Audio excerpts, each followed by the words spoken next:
Shenanigans. You mean shenanigans? Shenanigans. Evil shenanigans. Shenanigans, right? Shenanigans. I performed at Barter Fair in O'Brien or Cave Junction, something like that. That sounds hippie. Which is, it's a 100% hippie festival. Sweet. And we're rappers, so it's a great idea. Sweet. But they love us out in Cave Junction. We had fans. We were popular. Everybody loved us. So they were super excited to see us at Barter Fair. Anyway, while our other associate, Donna Crocker, was playing her guitar and doing it, this gentleman's up there, long old dreads, big important guy, and he's just playing the drums along with her. And it sounds cool. It's going along with her acoustic set, and he's just like into it, like, yeah, man, you know, really get into it. And it sounds good, so I'm not mad about it, right? So we decide to take the stage. I'm standing right next to the guy. It's me, Don, and my brother. And I'm like, yeah, this guy's going to play the drums along with us. It's awesome. You guys don't worry. No. We're starting, hip hop starts coming on, and he's like, what do I need to do? I want to pull out a cowbell. And so this old reggae dude pulls out this cowbell, and he's like literally close to me to you. And he's just, ding, ding, ding, ding, ding. And I'm freaking out. I'm like, look at him like, stop the cowbell. Go to the drums. Go to the drums. And he just, ding, ding, ding, ding. It doesn't even feel like it's to our rhythm in any way, shape, or form. And like now I'm messing up on my set and my songs because all I can hear is dang, dang, dang, dang. So I'm freaking out and I'm like literally like pushing. I'm like, stop, cut it off, blah, blah, blah. And he doesn't give a shit. He's probably on a whole new planet at this. He wasn't even listening to your song. He was playing his own cowbell tune. And look, man, I don't know how to play this hip hop stuff, but I know how to play the deep song. Dang, dang, dang, dang. So we get off stage after a 20-minute set or something like that, and he's cowbelling it the whole time. I wanted to kick him, but he's an older gentleman. Right. And again, he's probably on a whole different level. Everybody out there is on something fun. Yeah, I'm sure there's some drugs involved. It was a good time, but we get off stage, and I'm like, allegedly, this guy with the cowbell, man, I'm going to go kill him.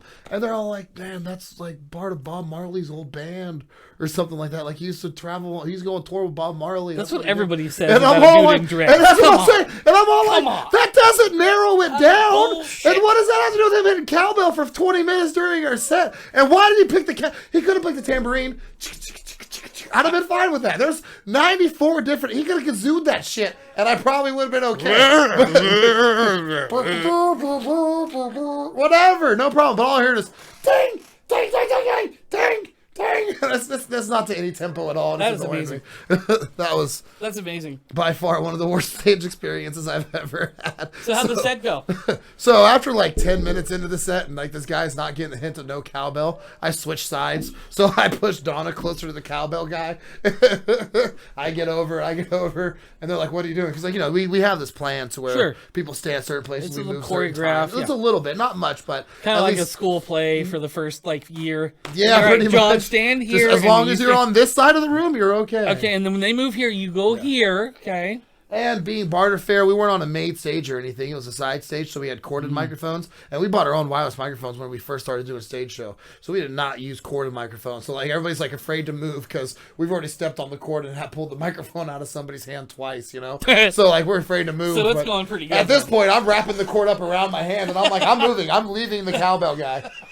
And we get a short set. Yeah, 15 or 20 minutes in. I mean, we don't have a long set at all, so there's not a lot of break in between songs. It's run right into the next one, try to get as much as we can into it. Oh yeah. There's no break in between. You'd be like, shut up, cowbell! So I gotta just move on, keep moving. And so I you go have over to do there. it in a 16th note? Yeah. so I'm sitting there now, I'm next to my brother, and we're doing our thing, and now we're really close to each other because there's not that much stage room either. So we're bumping into each other. He's like, get to your side. And I'm like, you go stand by cowbell. I'm not dealing with cowbell no more. It was good. It was a good time. I'm happy everybody was. So is that the hardest gig that you've had? Is that the most hell gig? The worst of the worst? This is shit's embarrassing. No. Okay, what you got then? Come on. Let's have you don't have to say any more information than you need to. It wasn't that bad. It was just we've always had pretty good shows. But we were in Sacramento, and it was deep in. Hey, we talked about no barking and didn't bring the toy in here. Get out of here. He's like, were you guys doing something? Because I didn't care. Yeah. Okay. We were in the heart of the ghetto of Sacramento. Like whenever we drove in there, we're like, oh yeah, don't smile. Like it was not a great place to be. And we pull up to this theater. It kind of looks like the Rogue Theater here in town. You know what I mean? Dude. Looks a little old school. Don't smile? Yeah, that's a bad place. You just don't want to be seen driving down the street smiling because they're like, oh, look at the white people. I get it. I mean, Just like they do in the encyclopedia. so like, you know, whenever you pull into these places, you basically say, get the smile off your face. You know what I mean? And you just don't smile. So I'm prepared. Again, I grew up in the Bay Area. It wasn't that big of a deal. So I'm like, this is my people. This is no problem at all. Anyway, we get there and we walk into this old looking theater, and there's this nice big stage, and there's seats, which is weird for a concert like rap, no matter what. But we're like, whatever, we'll figure this out. Have a seat, folks. The The guy- concert will start shortly. The guy comes in, he's all like, this isn't where your concert is. You guys went to the venue next door. And we're like the cell phone store? Because there's a cell phone. There's one of those Indian Rand cell phone stores, you know, like the buy now type places, you know? And we're like Going out of business. yeah. Always permanently. Are you going a out of business. promotion for going out of business? So I'm all like the cell phone store. The guy's like, no, the building on the other side, and it's literally just a door, just a wooden frame door. That's it. Nothing else exciting. Nothing else fun. And open it up. Mind you, this is a tour that we're on where we don't bring our own sound equipment. We got told sound equipment is going to be provided for us at all of the venues, right? Because the guy that booked the tour probably wasn't the best. That was probably one of the first ones. Anyway, so we walk in there, and he's all like, I'm like, all right, so where's the sound equipment at? He's like, oh, it's in there. It's in there. And there's... So he didn't look. No, Hey, guys, last band left. They left it okay. They're from See ya. Reading. Anyway, there's one speaker in the corner. There's one speaker in the corner. One 15-inch speaker in the corner. And there's one on the stage. One. Cool. And then there's this 4-channel soundboard. And so I've always been the sound guy, right? So is that for you to listen? Those are your monitors? So you would think, no, that's the crowd Oh. ones. That's for the crowd. That's the full... We didn't even have stage monitors, actually. Oh. So, and my dad's at the show, by the way, because he's from Sacramento, and I'm down there staying with him. He's like, oh, I get to go see my son perform. How cool. Right. And That then, makes sense. so like, he shows up to the show, and I'm like, this doesn't count. Let's not talk about this. But, anyway, I usually set up all the sound. I've been setting up sound forever. I do all the soundboard plugins, set speakers up. So do all let me the guess, channeling. you just went click. No. All right. I walked out. Oh. I walked in, I looked around, and I'm all, nope. And I just went out to my car, cracked open a bottle of Crown Royal, and just started sipping on it. And I'm like, I'm not doing anything. I'm taking the whole night off. I'm not doing a damn thing. So people that normally don't set up the sound are going to set up the sound. So they come back out, and they're like every 5 minutes, somebody's 10 minutes, somebody's rushing out, freaking out, like, we don't know what to do. We can't make this sound this way. This microphone's not working. Da, da, da, da. And I'm like, not my problem.